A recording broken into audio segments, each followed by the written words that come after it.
Welcome to the first lecture. Before we get started, a word about pianos and keyboards. We are going to use the piano quite a lot for this music theory course, and we're hoping that you can get access to any kind of keyboard, including one that you might download as an app. You don't need to be a piano player, you simply need to be able to put your fingers on the keys and play along with some of the stuff as we do it. The only reason that we're doing this is because it's a really nice visual illustration of some of the things that we're going to be talking about.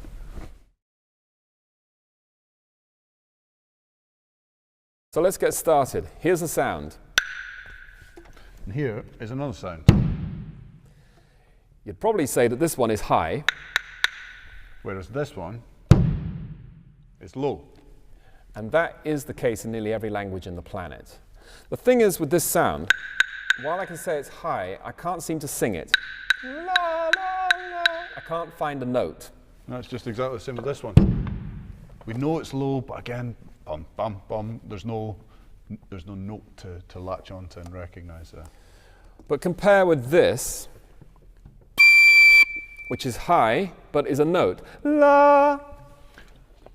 Then we've got a low note, that's again something that we can sing, we can recognize. So those two examples have what we call pitch, okay?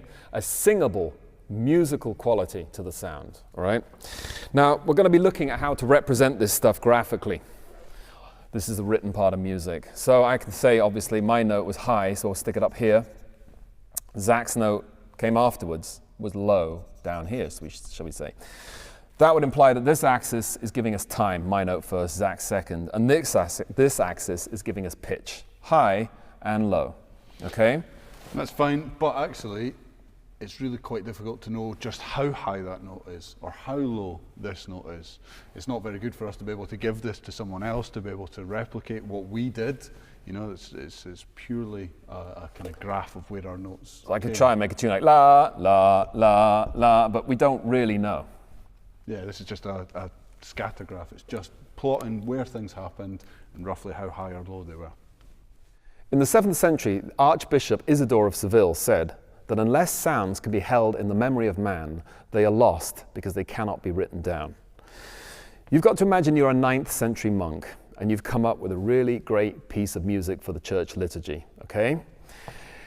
You can use this kind of system here as a memory jogger for you and for the people you're immediately working with. But you have no musical instrument and you have no recording devices. So if you wanted to send this to another monastery, if you wanted to submit it to the Pope for authentication, you couldn't. There's no way that anyone else would be able to interpret these dots. They struggled with this right through until in the 16th century they came up with this. 5 lines called a stave, or if you're American, a staff. Okay? These 5 lines are like a grid system that can be overlaid onto those dots. Now we have some relativity that we can work with. Right, so we've got this stave, and I'm going to put a symbol here, which you'll probably recognize. Now, these monks started naming the notes, things like do, re, mi, which we still use, but also, particularly in English-speaking countries, letters from the alphabet, and we'll start with A, which on the piano sounds like A, and I'll put that right here on this space. So that's A. Okay, so we said it was alphabetical, so the next thing obviously is B, and that sits on the line just above that space. B. You guessed it, the next one is C, and that's in the space above. C. And then we've got D on the next line, D. E on the next space, E. F on the next line. F. G can perch just on top of the stave, G. but then it looks like we've ran out of stave actually. But we can write notes that are higher than this, and there's a trick for getting around it. Richard's going to show you. It's called a ledger line, and that gets us that note. Okay, so that note, if we were following it up alphabetically, A, B, C, D, E, F, G, not H, what we get is another A. Okay, so we can say that our musical alphabet runs A, B, C, D, E, F, G, and then the sequence starts repeating itself. Going down, I'm just going to come down to this stave, and A goes down, of course, to G. And then we can keep going down. We've got an F in the space, E on the line, D perched just below the stave. And again, we've got the same problem, but as Richard says, we can use a short line, which is temporary, and it's called a ledger line. That represents our C. We can draw the line again and write out the next note in the space below. That gives us a B, and we can keep going with this. So the next thing is 2 ledger lines. And all we're doing is temporarily extending the stave when we do this, and this takes us back down to our A again. Now, one other thing I'll just mention now, so we started on A and we came down to a G. This G is on the line, and this line is where this symbol circles itself around. So this symbol can be called a G clef, or more commonly nowadays, a treble clef. But the really important thing we've got to deal with is the existence of more than one A. And in fact, now we've seen this being a C, more than one C. What does that mean? That's what we're going to look at next. Following on from this idea of having more than one of any given note represented at different points on the stave, let's use the guitar as an illustration. So on the guitar, if we play this string, we get an A.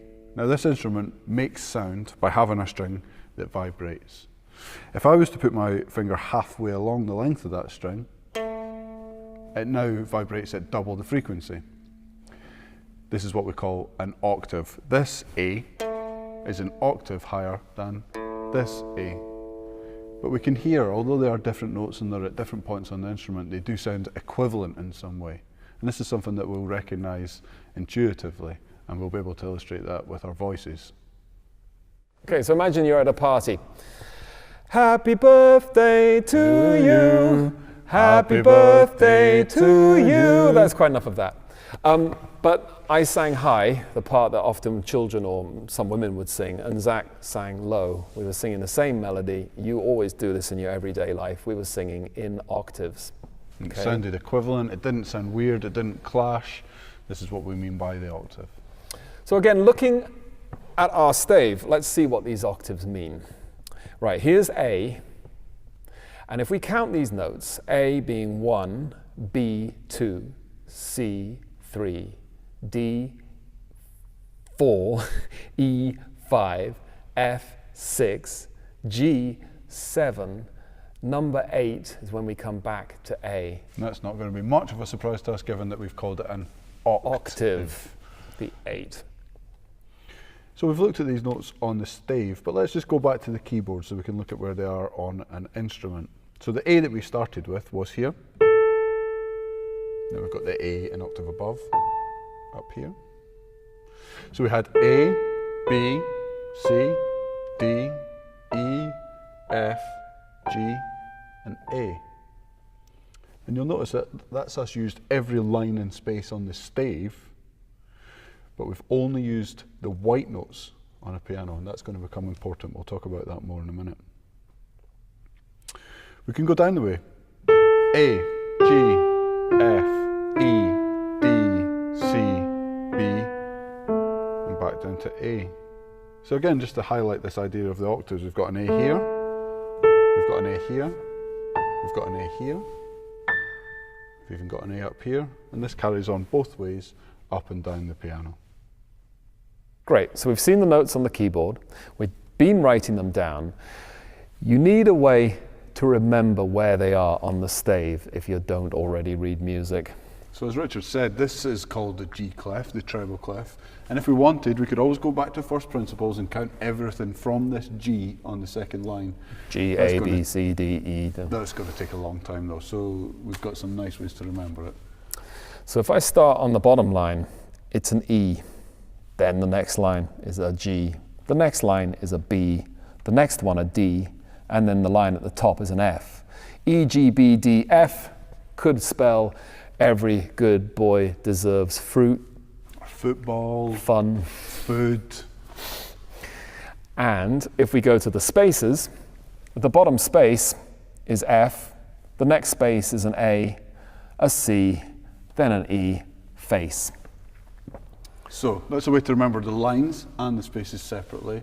But of course we've always got to remember that it's part of a spectrum. So at the bottom we've got E line, F on the space, G line, A on the space, and so on alphabetically. These two things come together.